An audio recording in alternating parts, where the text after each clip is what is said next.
Hello, and welcome back to another episode of Podcast Assemble, the show where you come for your rambling geeky download.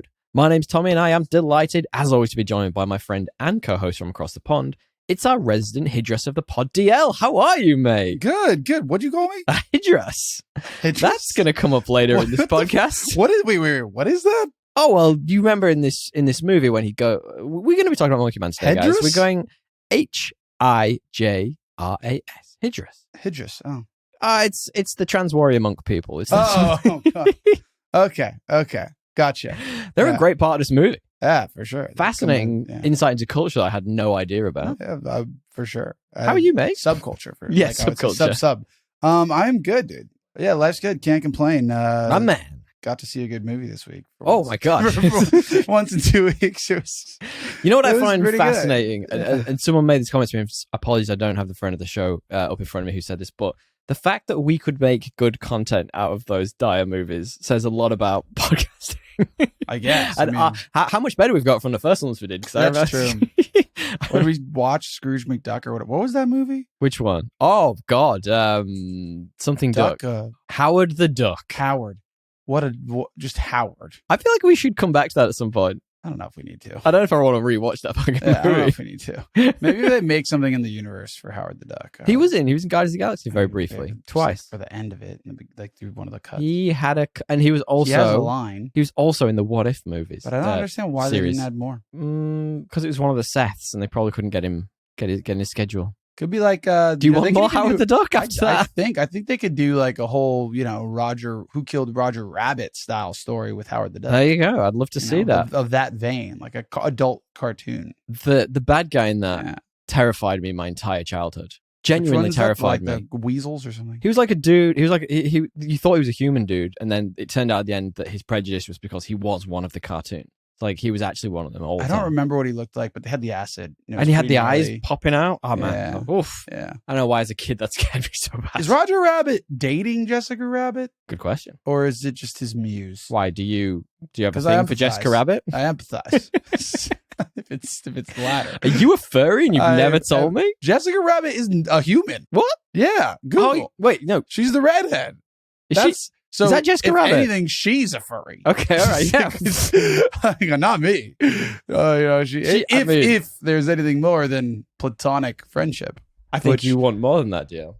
I mean, for me, not for him, not for old. Actually, that's not true because I got legally married.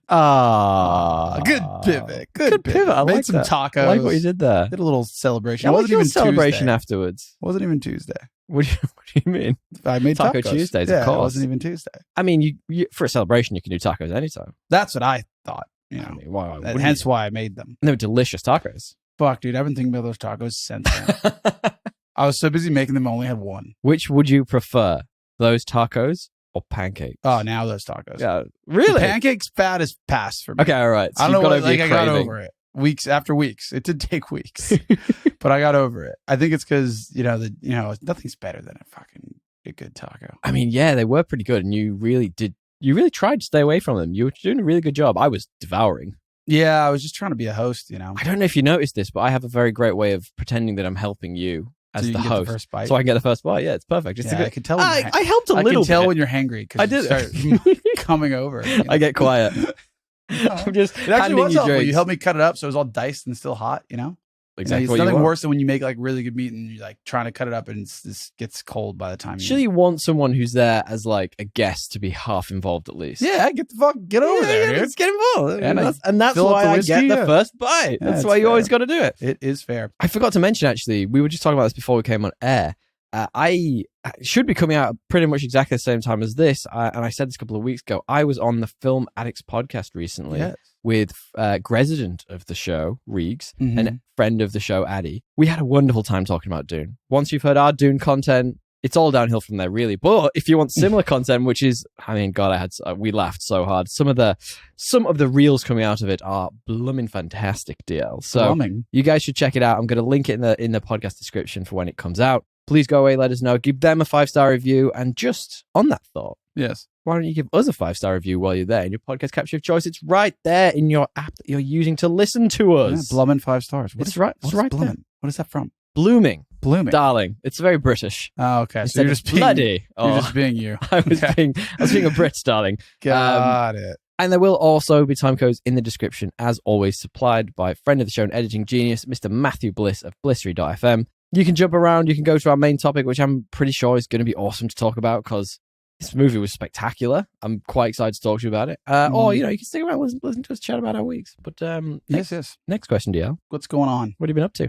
Well, other than making tacos and prepping for our extra, our steak night now. I gotta get another marinade out.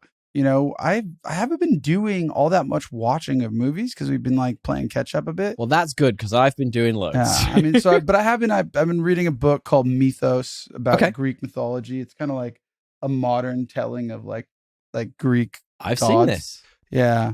Is it good? So far, it's a good way to learn about like Greek. Like it's like they basically make a play out of it. It's almost like a story, but right. They're not putting them in a modern setting. No, it's not really a modern setting. It's just like more modern like narration and of it. It's like as if like you're reading a medieval book, but like narrated by like someone who Morgan Freeman. Someone from our day. I'm Morgan Freeman, and I'm gonna narrate the rest of this podcast. No, it's actually some English bloke. Okay, well, but he's pretty good. I mean, it's good history before Greece. You do know Morgan Freeman's gonna make regular pop-ups during the show, don't you? Now, yeah, he has to. Okay. He can't not. Fair enough.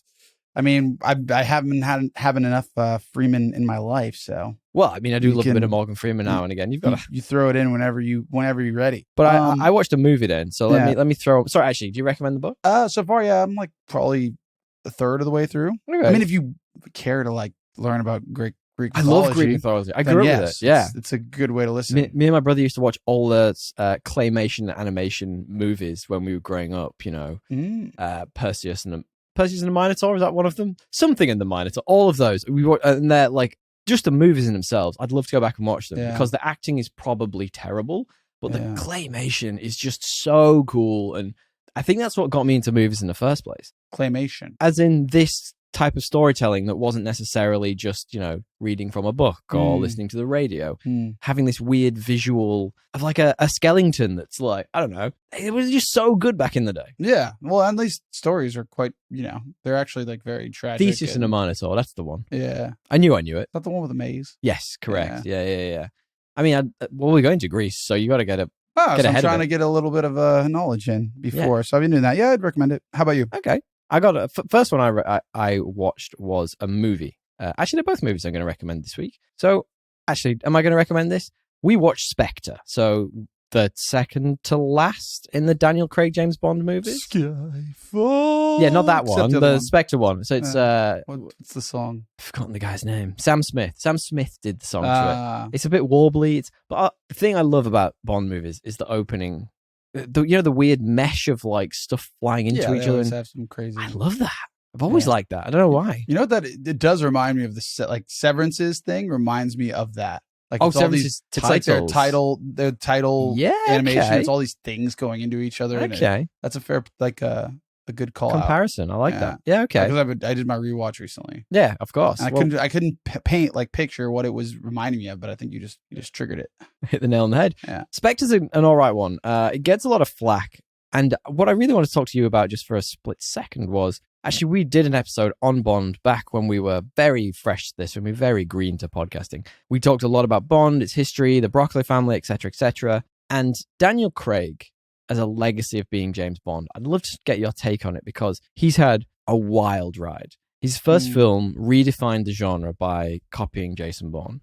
The second one was bang in the middle of the writer and director strike, so he effectively had to write some of the script himself. He's not a writer, he's very much an actor, and I think he helped with some direction. And then the third one again redefined Bond with Skyfall, your favorite song. And then the fourth and the fifth one, so the obviously the fourth one, which is which is this one, Spectre, tried to bring back Blofeld, missed the mark wildly, and then his last one was No Time to Die when they killed Bond, which bloody hell, will you believe it? They killed James Bond. Spoilers for Bond. I don't think I've seen that.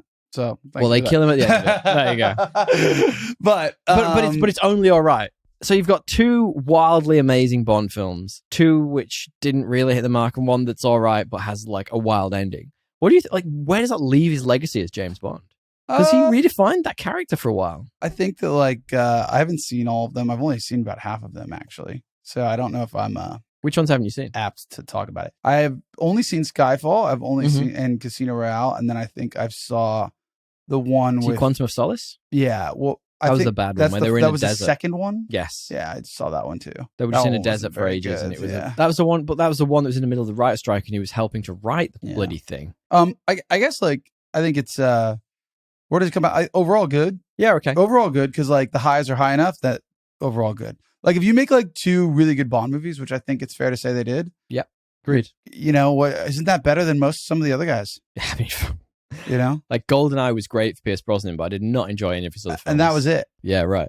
That was really it. I mean, we talked about this so long ago, but Sean Connery it just springs to mind, but he worked for 2 different studios playing James Bond. His legacy is a bit tarnished. Honestly, I didn't even see all those either. And they're so old and different that it's hard to compare. I mean, so Craig obviously reinvented 007 for a modern audience, which is quite clear. And, I respect him entirely for that. I do think it's more okay than great. So to your point, he has got 2 fantastic movies in there. Skyfall, just the way it's shot, the visual storytelling is just a different level. It's almost Denis Villeneuve style, it's that emotive to me. And the first one, obviously, it's Jason Bourne. Yeah, I think that it's not his fault. No, you know what I mean. So it's I'm not going to blame it on him, but I will say that the highs are good enough that I'll give him. Hey, it was worthwhile. Yeah, okay, it's worthwhile. I really rate it. I'm glad he was Bond at some point. Is my point. Okay, yeah, okay. Yeah. I'll get behind that. I think as a keyboard warrior, I'm mostly happy. I'd recommend. I don't know if I'd recommend Spectre, to be honest. It's all right. It's got Dave Bautista with, I don't know, metal fingernails. I don't know. It's a bit odd, but overall, it's not a terrible movie. It's just not great. And Léa Seydoux, she's in a bunch of stuff. She's in a couple of these later Bond movies. Everybody loves her, and I can't get behind her. She's just something about her. She's got this look of pure arrogance on her face the whole time. It really annoys me. I don't know what it is. There's always so much time in between them that I don't remember any of the stories or the characters other than James Bond. I'm like, oh yeah, he's back. Is this in the past? Is this in the future? Some girl of his died. I don't remember. Yeah. Penny, I remember a lot, but she dies in Skyfall, right? Who? Penny? Moneypenny, no. Yeah. Moneypenny doesn't die. In Skyfall, it's who dies. M dies. So Judi Dench's character, who is a long-standing James Bond. Yeah, she's one of the only ones who came from the Pierce Brosnan era to the Daniel Craig era. So I don't recommend Spectre, but go away and check out Skyfall. I might just rewatch them all after this for fun. You should. You can actually watch the last one that I've now ruined for you. What else have you been up to, buddy? That's really it. I mean, Mythos, I did, we started 2012 for some reason. Oh, the movie? Yeah. The disaster movie. I got literally 20 minutes in and I was like, I just don't want to do this. And then Gil went and took a shower, so I switched it to You, Me, and Dupree. Oh, wow. And I got halfway through this movie. This is a funny movie. Okay, all right. Have you seen this movie? Nope. I think it might be an underrated gem. Underrated comedy gem? Yes. It's hilarious. We don't watch enough Owen comedy. Wilson, Kate Hudson, and wow. Who's the other guy? Matt Dillon? You, Me, and Dupree. Yeah, it's got Matt Dillon. I was correct. Owen Wilson, Kate Hudson. Quite funny. Premise is, I think his old mate from college comes back, needs a place to live. He's trying to start a family, and then Dupree hasn't really changed over the years and is just kind of still living the college kind of the uncle life. Yeah.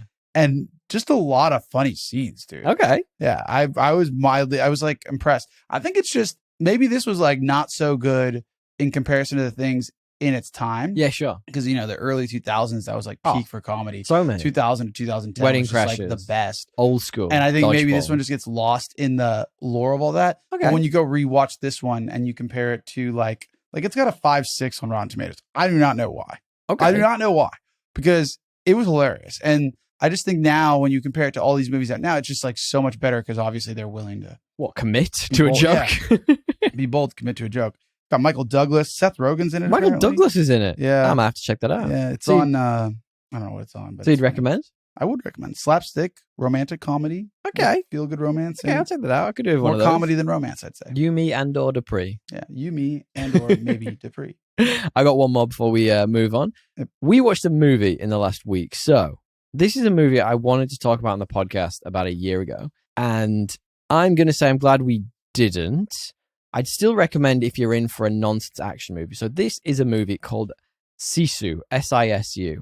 Now, you might remember the trailers. It's effectively set in, I should know this really. I think it's Norway from the invasion of the Nazis. And it's effectively this one dude who's quit the war, and then he goes away to live his own life as like, a gold merchant or whatever he does, like sifting gold.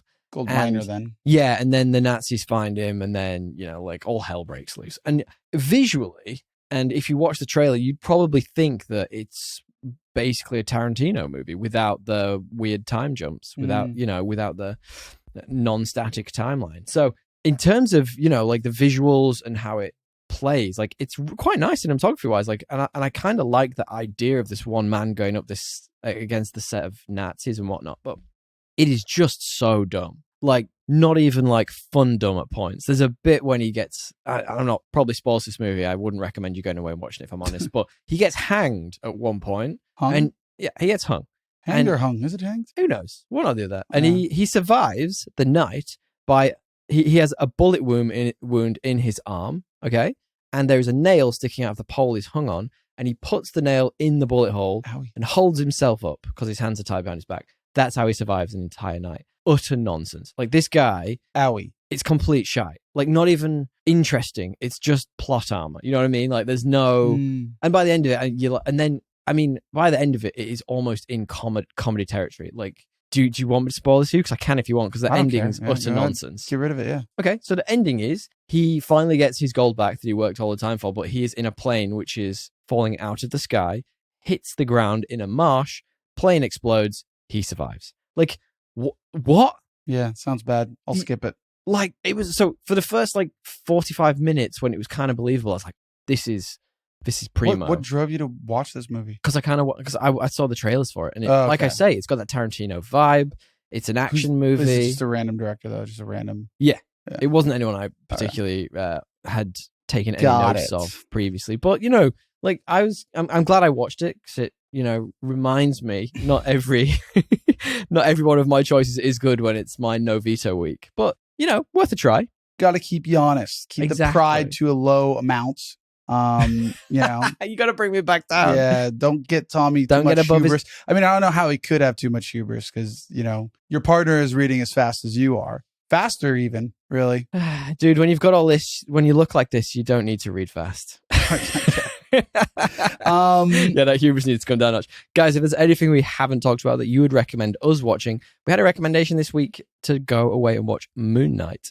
Actually, we've done an episode on Moon Knight. I think people were rewatching it, looking at it in a new light. Maybe I'll go away and rewatch that. But hit us up.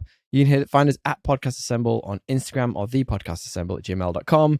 Send us memes, send us news, send us reviews. We love it when you send us memes. Memes were my absolute favorite times. But DL, yes, do you want to preface our main topic this week? It's the main topic theme. Yes, I do. Our main topic this week, I think, will have more rewatch value than Moon Knight. Oh, absolutely. Personally. And really any Marvel movie, while we're on the topic. I don't know, actually. I think that most Marvel things have no rewatch value. Except for Endgame and a couple of... It was the 15-year anniversary this week of Captain America's, not Civil War, what was the other one? Or was it Winter Soldier? It was the Winter Soldier or Civil War, and I was like, I could watch that right now. Maybe the first couple... But I get your point. Maybe the first couple, what do they call them, phases? Yeah, the first couple of phases. But anything in the last 10 years, honestly, or 5 years, sorry, not 10, 5 years has been pretty trash. Bad other than... well, let's talk about this thing that's good. Yeah, sorry. Man is... Oh, our main... I went straight into dumb What summary. are we talking about? Went straight into dumb summary. Sorry, skipped a step. We are talking about Monkey Man, as we talked about earlier. It is Dev Patel's first foray as a director. It is. It's a directorial debut, which, good for him. I mean... He wrote, directed, and starred in this. He did. This week, we are not monkeys that were men, nor are we men that were monkeys. We are monkey men. We are monkey men. And you're going to do for me your stupid plot summary. Yeah, it was as we do non-spoilers, then spoilers. We will. Dumb summary. Man is monkey. Monkey is man. Man eats mango. And by mango, I mean entire crime syndicate that suppresses entire class of people, plus some super wealthy Indian yoga instructor who is for some reason a bit ripped. That is my summary. I like it. I like it a lot. Mine is a film of two halves where we follow Kid, A boy who becomes a monkey. Dev Patel drinks sandworm piss, creating a spellbinding world of culture, action, and warrior trans communities. I like this film, man. Fuck, it's a lot of fun. It's good. Like you say, it's from Dev Patel, and my God, this had a wild production. So this was originally supposed to be releasing straight to streaming, and then Netflix tried to get rid of it. And then Jordan Peele stepped in. He paid like a bunch of money, took it under his banner, and there's a distribution deal that ended up happening with Universal Studios. There's stuff we're going to be talking about when we get to Trivia True or False in terms of the actual creating of the film. It was wild. Give me a bit of insight. Why did Netflix try and get rid of it? Yeah, they didn't have any faith in it. They thought it wasn't. They thought it was going to be good. God, that just goes to show that Netflix isn't Netflix so shit. Well, they're like, it's weird because there's just putting so much money into everything that eventually they will get hits. Yeah, but for the amount of hits that they spend, the amount of money they spend, it's like it's a wildly unsuccessful ratio. And this is just so good. Like Dev as the kid.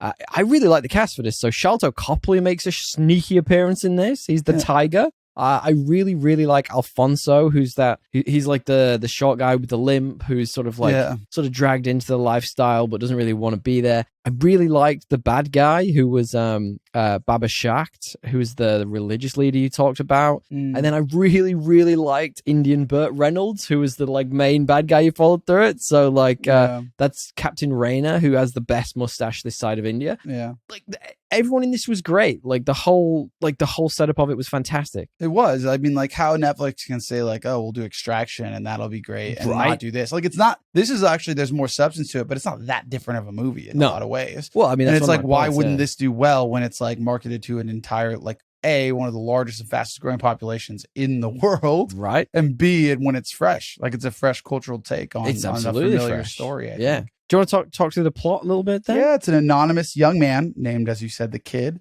who such a weird name. I mean, it's better than Protagonist. It is. I mean, most things I don't know, but it's like, why do that? Give him a name. Unleashes a campaign of vengeance against the what do we call corrupt leaders of India? Yeah, some Indian city who were involved in something pretty dark. Pretty shady. Pretty shady. We will save some of that for after spoilers, but they continue to kind of systematically victimize and ignore the poor and powerless, and that's a big part of what we are investigating with this revenge thriller. Revenge action movie. Thriller? Revenge kung fu movie. What do you want to call it? It's got a lot of things. Yeah. And it's got a lot of vibes as well. So like obviously, I mean, Dev Patel called out in a bunch of interviews that he was really passionate about sort of the kung fu action movies of like the 80s and 90s. So that mostly. Like Bruce, everything like that. Bruce Lee, for example, is one of the people he really aspired to be like. And you can tell, like, it's so interesting. And you mentioned there's some really deep political themes in here. And I think that's why this movie stands out for me ahead of something like an Extraction or a John Wick. They called it John Wick in India. It's not. It's got vibes of that, certainly. It's got themes that sort of follow similar beats, but it's not. It's so much more than that. Yeah. I was going to say, didn't you say it's not just John Wick with dirtier streets and stronger smells? That was a quote by you. I don't think I said that.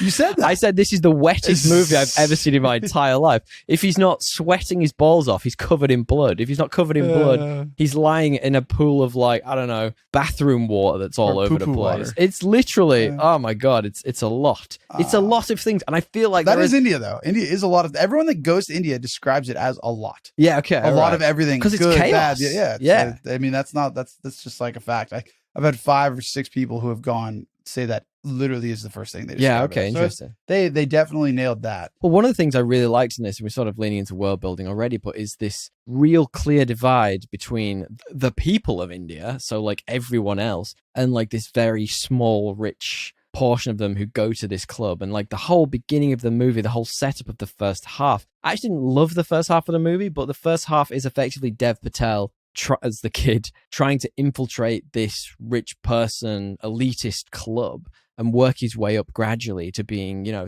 anything in the club so he can get sort of access to higher ups that you find out why later on. Like it's super interesting seeing that huge disparity. Yeah. I didn't love the first half, mainly because I think they didn't do enough like character work. Agreed. For everyone else. You didn't say a lot. It was like not a lot of dialogue. It was just kind of like, it just felt like a little tropey. Yeah, agreed. And the love interest. Yeah. Was just Or they could have done more with the characters to really go a bit deeper into this little dynamic that they're trying to investigate. Agreed. As opposed to kind of just these random flashbacks that are like, and that you're like, oh, you're obviously seeing like this guy deal with something, and it's event like it was like very one dimensional. I mean, it is literally the hero's journey. Yeah, just put on a film. It was just really, but it was like first dimension. Like there wasn't a lot of nuance to the other characters around him, or really an investigation of the society stuff that we're talking about beyond just rich, poor. Yeah, and I'd say that's where it sort of falls down just a little bit. Like,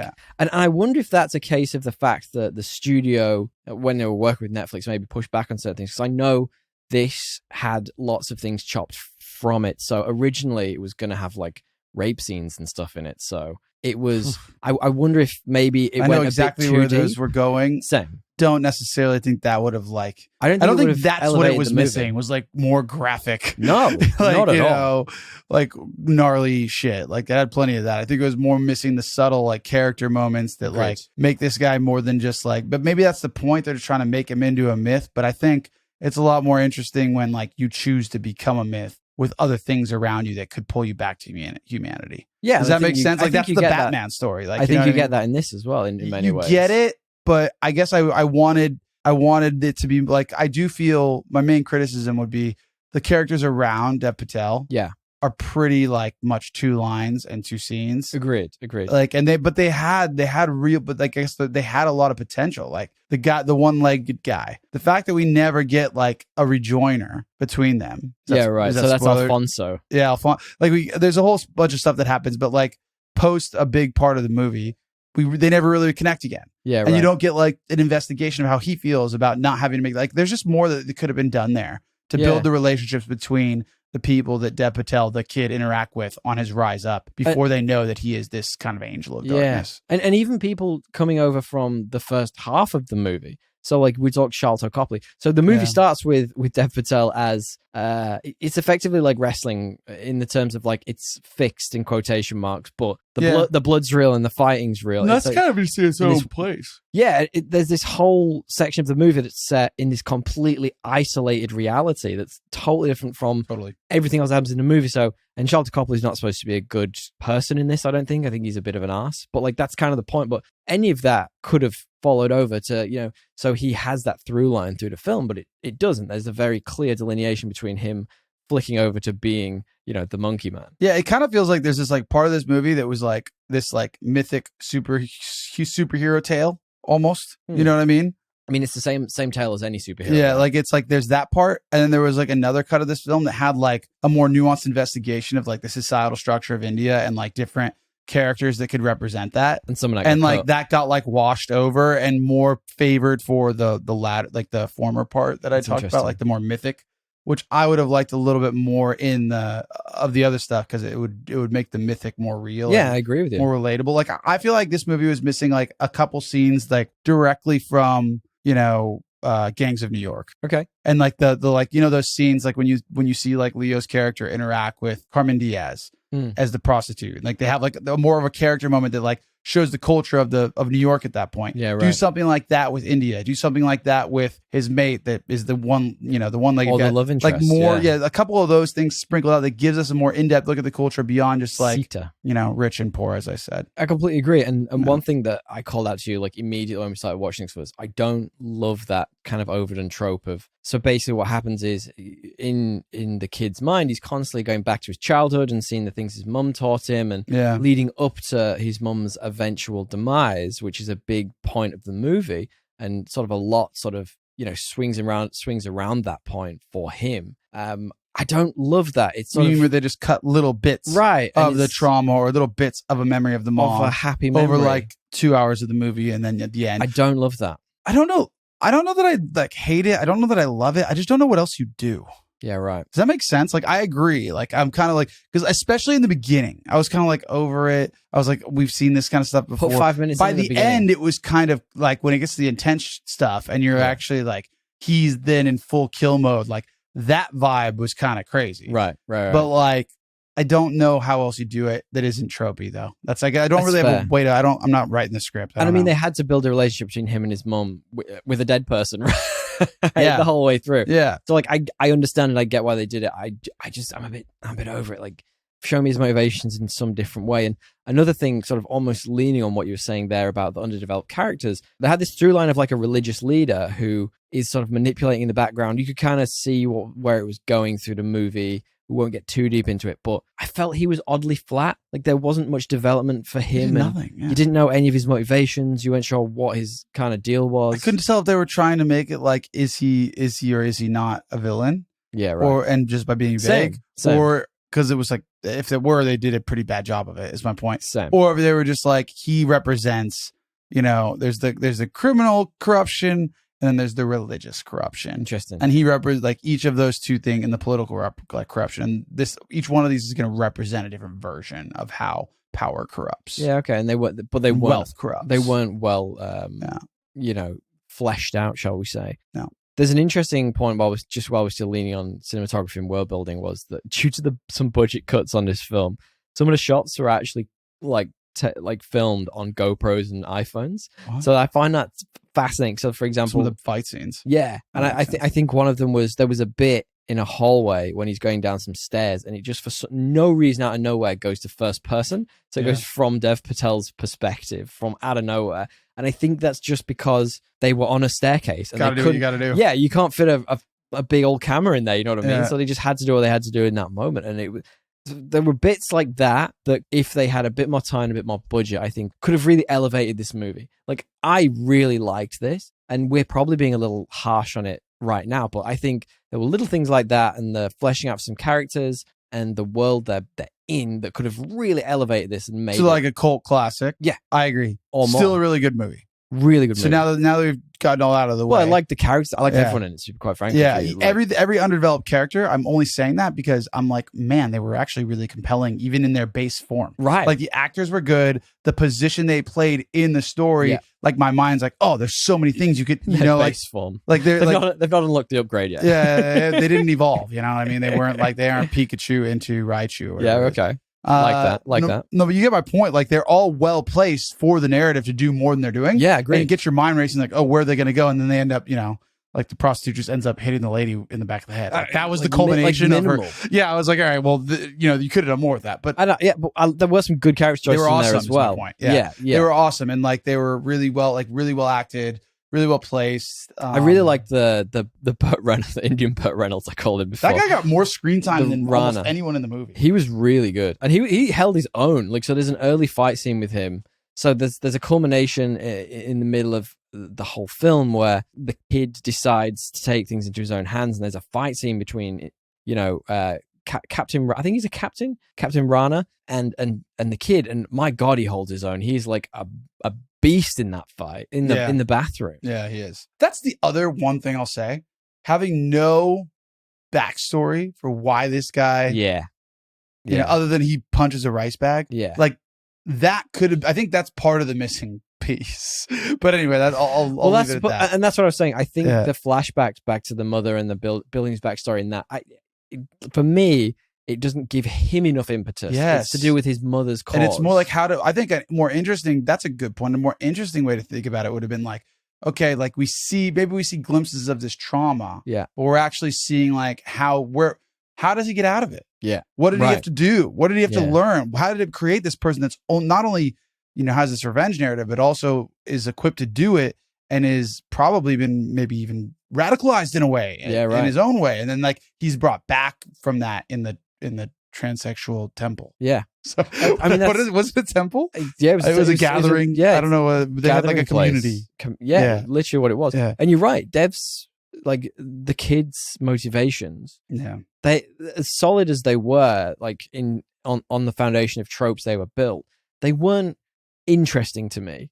Like, you want to get revenge for your mom. Okay, that's it. It's that one dimension. You know what I mean? So there should be more. And I kind of thought they were trying to build parallels between the prostitute he had feelings for and the mum, which sounds weird when I say it out loud. They're trying to build parallels between those characters, but it didn't get fleshed out enough, and there wasn't enough there. Yeah, which is and again, like. What I'm saying is this would have taken this from a B to an A+. Like, you put these extra bits in there, you're really elevating the narrative. I think in terms of the pacing as well, that bit in the middle when he goes to the temple. So what happens is he's in a big, there is a big action scene, and Dev Patel's character gets injured, and he finds himself. He actually falls in the river. And I think I turned to either you or a friend of the show, Joe, who was with us, and I was like, if he doesn't die from a bullet, he's going to die from the infection in that river. That was C, B, and disgusting. Like, he has literally all of them. Literally everything. I was thinking the exact same thing. And it was poo water. It was grim. And he had like multiple gunshot wounds. Yeah. Scar cuts everywhere. Yeah. And he wakes up and he's in this temple, and it's run by I hope they had penicillin. Yeah. by these hydras who are a trans community who've been outcast. Hydra. That's okay. Yeah. It's H-I-J-R-A. No, I have no idea. Now I'm understanding what the word is associated with, because I didn't have any definition. There you go. So they're outcast basically by the society, and they're living in this temple. People don't go to them, don't give them any time of day.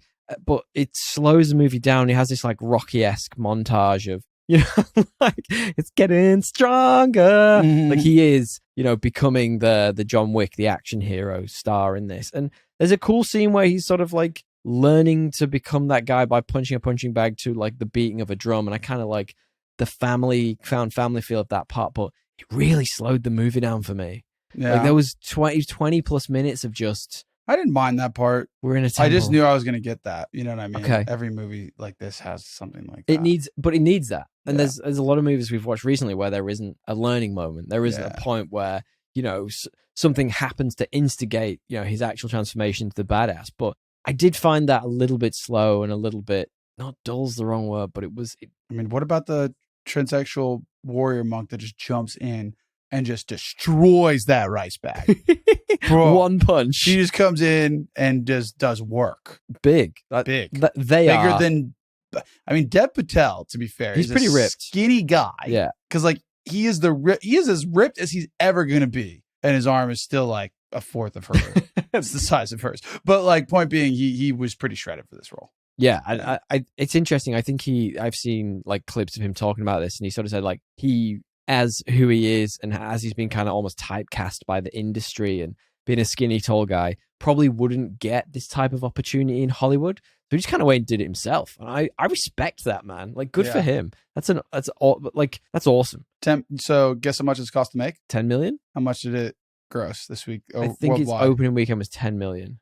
I think international. So this is saying it's going to generate around 150. They think, which is crazy. Really? Wow. That must be the first week, not the opening week, because opening weekend wasn't that big. Must be word of mouth. No, first week in the US was only 10. Yeah, right. Must be word of mouth, because that's awesome. It's really good. That's so good, because it only got a limited release, really. Think about how much money that is. That's a hugely profitable film. Yeah, it's amazing. It did have a bit of a marketing push, so not huge. I don't remember seeing many ads for this. What do you think of the action? Let's talk action very quickly, because this is an action movie at its core.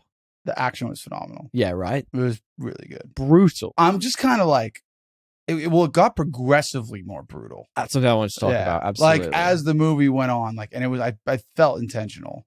Of course. It absolutely must. Not even just like the fights, like the way he was killing people got worse and worse. I think his proficiency, in, like, he got more proficient at being this, he's not a psycho killer. That's the wrong word for it. But psycho killer, whatever you would call him, that the action star of this movie, he gets more proficient in that. And you see, but that equates not to him doing things the easy way, shooting someone in the head. It's not a lot of guns. Brutality. Yeah, not a lot of guns. I'm like, man, you should have brought some guns. Yeah. Going into this place, hitting people with beer bottles. Bring your fists to this gunfight. I know. I'll tell you. He gets shot a lot. Similar amount of dialogue to Kong. Yeah. Much more effective at killing. Much more effective. Must say. If we're comparing Monkey Men, yes, I know who I'm backing. And that's definitely not racist, because he wears a monkey mask all the way through. The movie's called Monkey Man. Come on, dude. You're the one that said this is basically a smellier John Wick. You said that. I said a wetter John Wick. Wet. Because it's either sweating, or he's covered in blood, or he's in that shitty river. Like, he is the wettest John Wick. You said a more pungent John Wick was the words that came out of your mouth. I think that was yours. So that's all right. I think it's that there's an interesting layer on this about the political subtext. And I think I mentioned this before, but that subtext for me, and the brutality of some of the actions done in the name of the police, in the name of religion, versus what he's doing. I think there's a really interesting subtext there that isn't overly explored, I don't think, but it's certainly there. I definitely didn't need it in my face more. No. What I wanted was a more clear question to be asked. Yeah, okay. Make it more nuanced, I guess. Sure. Make it more, because it was just kind of one-dimensional in a lot of ways. I guess that's just kind of my preference. But what they are investigating is kind of the class system and like in a small way, the class system, more probably less that and more just the vast gap in wealth between, the haves. The word you're looking for was gap. Good. You forget the word gap. That's always helpful. Well, it was a different word, but I just replaced it with gap. Well, there is a question about this as well. Is like, we're obviously leaning into tones and themes here, but is the kid? He obviously is, but like, how much of what happened to him as a child, we'll talk about a bit more in spoilers, created who he is, and it's the villain creating their worst enemy, and is the violence and the brutality due to what he experienced as a youth? Of course. So I think I like that as a tone and theme, and it's something that I think they tried to explore but didn't quite get. But they didn't really. I guess my point is they didn't really make that. They didn't make that intentional statement or even present it as an intentional statement. They actually confused the viewer, I think, with it. And this is one of the things I was going to talk about with the tones and themes. I don't know what's going on with this like myth of Hanuman. Oh yeah, the monkey man myth, like, because it doesn't actually correlate to his journey at all. They tried to make it correlate. It didn't really, though. Is my point. Like, I thought a better thing to investigate was like blood begets blood, evil. Like to your point, what you just described is like he is what they created, and it undoes them, but it also creates more. Like that's a stronger theme as opposed to like he is this monkey man that goes to the mango and then is punished. Yeah, that doesn't really connect. Like the interesting, the thing that I think I'm agreeing with you here. Yeah. There's a gap there in that story. So what part of that the flashbacks to the kid and his mom is that she's telling him a story, this mythical story of a monkey who eats too much and is too greedy and tries to eat a mango but eats the sun and then gets punished. There isn't like a message in there. There's no moral implication, and it doesn't need to be said or spelled out to you, but it kind of does in a way because she's telling the story. So like, tell me what I'm supposed to take out of this, and then the main character of the kid's story can follow that. But because that's not spelled out, it's almost like, it's not even that. Yeah. What's the moral? It's not even that it's not spelled out. It's like, it almost sounds like the theme of that parable. Yeah. Don't be greedy. But then they're trying to say he's the monkey man. Yeah. And so it's like, actually, shouldn't it be the other people that are representative of the monkey man? And he is like, it didn't work. Yeah. Agreed. Unless they're trying to equate his violence to the greed of the monkey man. So when he, when the monkey's eating like it was all loose. The little things. Yeah. I'm really clutching at straws here. But like when he's eating the little things, he's undertrained and he's not very good at the violence. And then when he finally eats the sun, he becomes, the big dog. Really liked it. Really liked the idea of it, but did not the execution. And really liked the monkey imagery. Yes. With his mask and with like, when he actually comes Godzilla back, coming in that time, King Kong, 100%.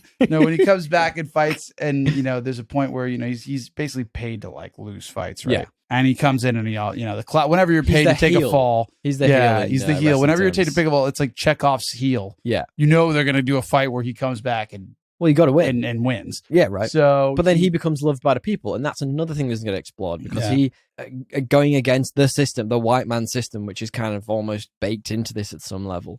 Becomes loved by the people, and I thought that could have been explored as well. It could have been explored, like when they couldn't find the terrorist, right? And like that should have been explored, I think, with another moment with that broken legged guy. Yeah. Where like you get they meet Alfonso, up. I loved his comedy. Where he hides him. Alfonso hides him, and they meet with people like a broader group, and he sees on the news that there's been rallies around the monkey, and it's like it's like almost a V for Vendetta style thing. That could have been cool. There's a lot of ways you could have gone with it, but he doesn't have an arc, that character, which upsets me a little bit. Yeah. I felt like there was so much more. There was a lot you could do with that. Yeah, agreed. And they set it up. They like had the guys making fun of him. He acted like he wanted to be that guy. He really, in his heart of hearts, knew that they didn't accept him. Like it was a really good setup to just not really end it. I feel like all we've talked about is tones and themes. It's great. We've also like only said negative things. The movie's really good. Yeah. I don't know why. This is so good. And I think, look, this is an awesome movie. Go check it. Absolutely 100%. This is better than Aquaman. I'm jumping ahead. You should absolutely go and check this out. Make it a $1 billion movie if you can, because I want more of this creativity in Hollywood. Saying that, if it became $1 billion movie, they'd probably make 1 million sequels and they'd all be shit. So maybe just make it a $400 million movie. Peele owns the rights, right? So he must own some of it, yeah. But I think it is right there. It's on the cusp of cult classic status. If it just had a couple of like extra layers to it, it could have been that, you know. It does kind of feel like a movie that had that. Could have been the next Ong Bak. Do you know what I mean? Yeah, that had that, but was or the Raid, because it's got the Raid vibes to me. Yeah, I haven't seen that, so the Raid is amazing. It's such a anyway. We've talked tones and themes to death. What DL are your 3 best and 3 worst? My 3 best are when he actually like acts like a monkey in one of the fights, like when he's had his redeeming arc. Just like the drunken monkey stance. It's like pretty badass. It's a pretty cool part in the redemption arc. And then I haven't talked about it once, which is a travesty, but the score of this movie is so good. Yeah. Like it's all over the place. All different types of music.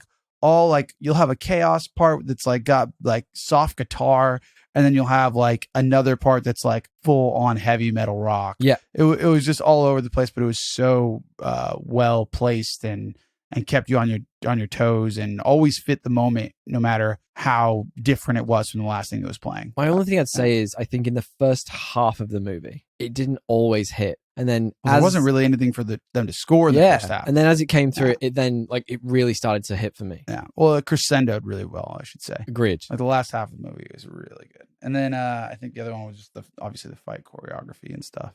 I've got the fight. So that's my second one. So I've got it's a window into like a culture that I just have, minimal insight into.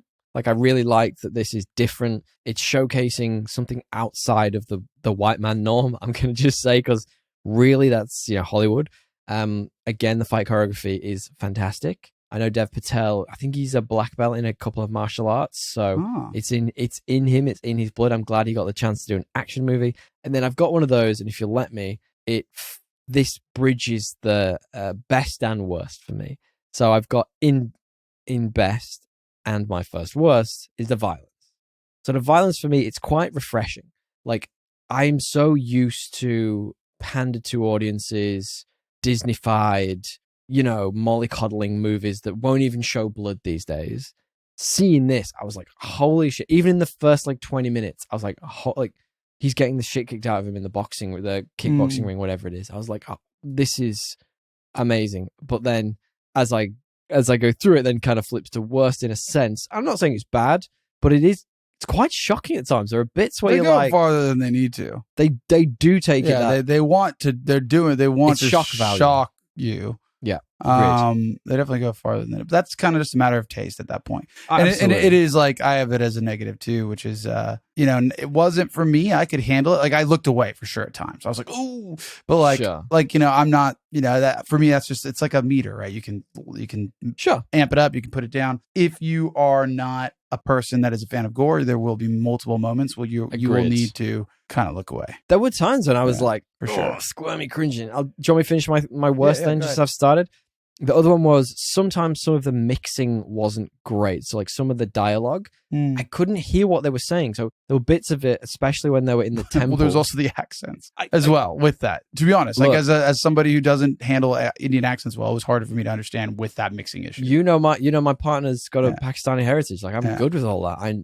For me, doesn't matter to me in the slightest. But there were times it was very Chris Nolan. Like I couldn't hear what they were saying. I was like, I can't follow this scene. No, I had the same. And the final one was just those unfinished layers we talked about. Like there's just one or two more scenes, just layering up some of those characters, some of the moments. It could have, it was right there. Yeah, I hear you. What do you I have the same thing with the gore. It wasn't really negative for me, but it might not be for you. Yeah. A little more character plot and development, as I talked about. And I'm not really fully sure I believe give me more of the backstory, right? Okay. And tie that in maybe to the myth. Those are the stuff we've already talked about. It's just because it'd be a really, really, really good movie if they did that well. Agreed. Like I say, it's a good movie. It goes from like a B to an A, or a B plus to an A plus. Well, you know what I mean? It's like that. Totally. Okay. Do you want to guess for me then the current IMDb score for this? 7, 8, 7.4. Not bad. What do you think Rotten Tomatoes percentage? That's in like the 85 probably or something. 87. Okay. I think people are really, really digging this. And finally, my favorite, it's all user scores. It's always 3.6, but it's never 3.6. Letterboxd. Letterboxd. It's got to be 3.8. Yes, it's 3.8. We got a blind squirrel again. Here he is. And just our final rating system. I've already said what I think, but we always do. Is this better or worse than the most average movie we know, which is Aquaman 2018? DL, why do you think it's better? I reckon it is better for all the reasons I've already said. But it's just fresh. It's not a superhero movie, even though it has a similar good elements. Yeah, like it doesn't feel like that. It's a an infusion of culture that the West hasn't seen for sure. So it's definitely pretty cool to see that. Dev Patel's good.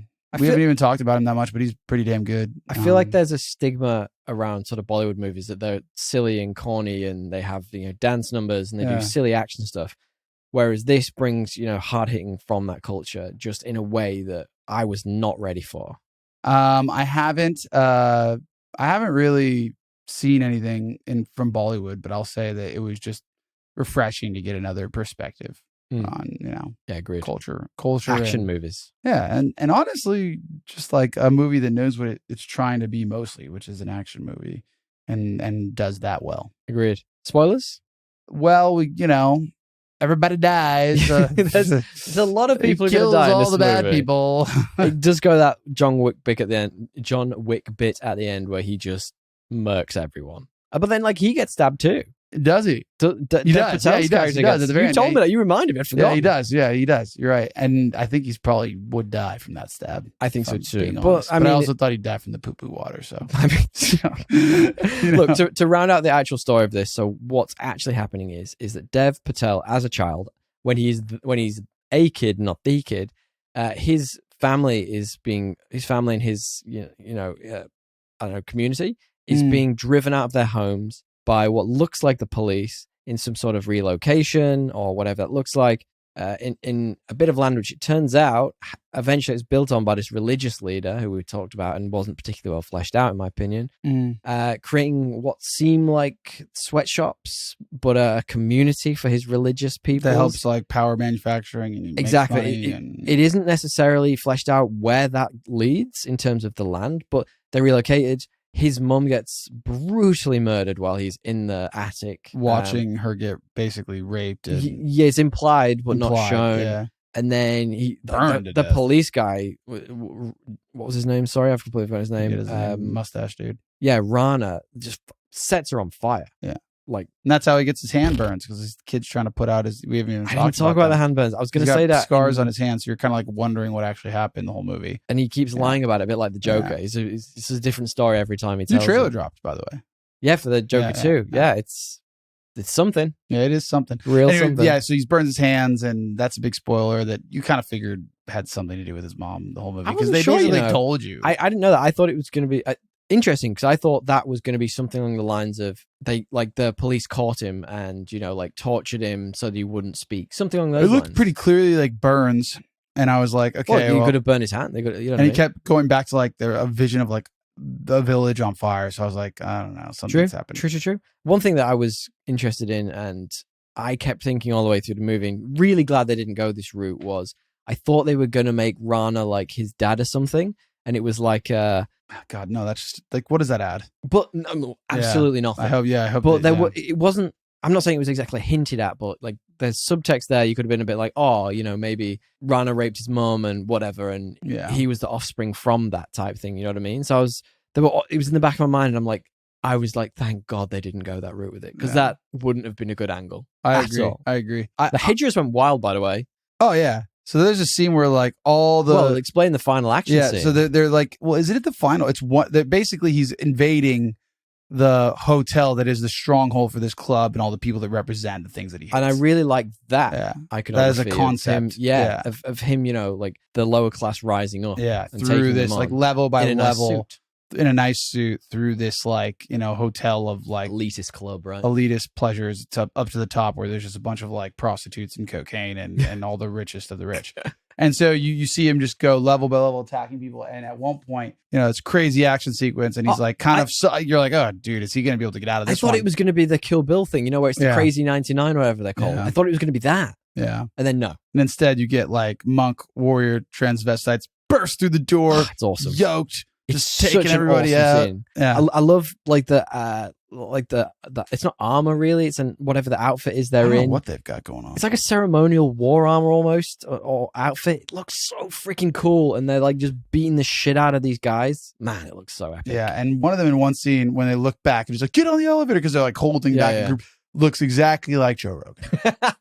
Exactly. There's a still. I totally missed that. There's a still. I totally It looks like a sweaty Joe Rogan if he was a transvestite in Indian garb. Yeah, okay. What do they call it? What do you call it? What do you call the outfit? I know it's there's a name it's the Hijra tribe community. So just if you're curious, if that gets you to the theater. And then he finally gets his moment with Rana, and he finishes the job. Yeah, he doesn't shoot him. I like that, and he doesn't. I don't think he shoots anyone in this. Kills him. It's interesting because they're building. Like the first thing is like there's even a John Wick call out in this. They talk about he goes to buy a gun to kill Rana in the very beginning of the film, and the guy's buying it from is like, oh yeah, I got the new John Wick gun or whatever he says. They did do that. I forgot about that. But he doesn't actually use the gun, which I actually really like. I feel like that's almost like a representation of the other side, the police with their guns. He does a couple times, but it's only like it's not when he plans. Yeah. Yeah. It's more out of necessity rather than it being his way of killing people. And then he gets up to the final big bad boss, which is the religious cult leader guy, and the religious cult leader guy stabs him, and kind of like a duplicitous way. Yes, I don't like that. Snaky, that whole part I didn't really get. What felt a bit unnecessary. Felt a bit tact. Did you feel it it was just like he's actually not the villain; it's the other guy. Yeah. Like, why are we doing? He could have been for the sequel, which I was going to ask you. Do you think it's going to be a sequel? I mean, if you don't see his corpse, I just don't think that's. I don't know, because I would have thought that this movie would have been a one and done based off all the groundwork they did with the characters. Agreed. But then because they didn't finish it off, I'm kind of like, I could easily see it devolving into like a John Wick style block. If it makes enough money. I could see that. If it makes enough money. And then it just becomes this way to fund, if Peele's got that studio, other cool artsy projects. But that would be good. Yeah, that would be cool. Who knows? I don't think it was originally intended to have one, but I could see it happening. I don't think so either. I think it was meant to be very clear that I would have loved it if it was just him and Rana who was the final battle. I think that was what it built up to. And then you had this tacked on bit at the end. I was like, all right, Raiden. Didn't really, he did look like Raiden. Indian Raiden. Yeah. He had to kill it. The god of thunder. Good hair. That man, look at his IMDb picture, has a great head of hair. Unbelievable. Great hair. Ripped all right. Dude. Yeah. Finally then, should we finish off with a bit of trivia, true or false? We should. We both recommend this movie, guys. Go check it out. Let's get it over that 500 million mark. Trivia true, trivia false, DL. Dev Patel suffered a number of injuries during the filming of this movie, which included a broken hand. Is that true or is that false? Feels like that's got to be true. It's not that crazy. Yeah, he also suffered 2 broken toes, a torn shoulder, and an eye infection. So the eye infection was when he did the scene lying on the bathroom floor, and crew walking in and out. He got an eye infection. There's one thing that I want to call out to you in the action of this that I found. Some of the action scenes were quite innovative in interesting ways. So John Wick led the way in many ways for, using your scenery, using what's around you to like hurt and injure people. Mm-hmm. There's a really cool bit where he slams a guy's head into a stove. And because it's an open flame, and he has it's like a whiskey bottle or something in the middle of it. So the whiskey bottle obviously smashed into the stove, and that would hurt enough, right?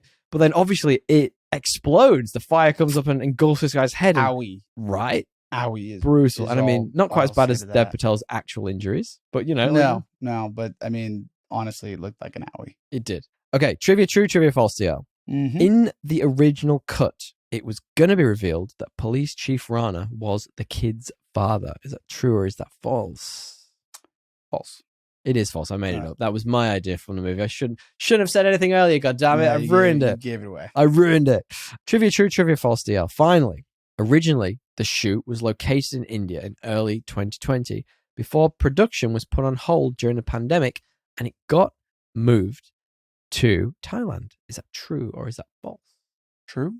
Mostly true. It was put on hold due to the COVID-19 pandemic, but it actually ended up filming in Indonesia in early 2001. So this is kind of the last of those COVID film movies that hadn't quite come out yet. Coming out. But it's 2024. Isn't that mental? Isn't that crazy? Yeah.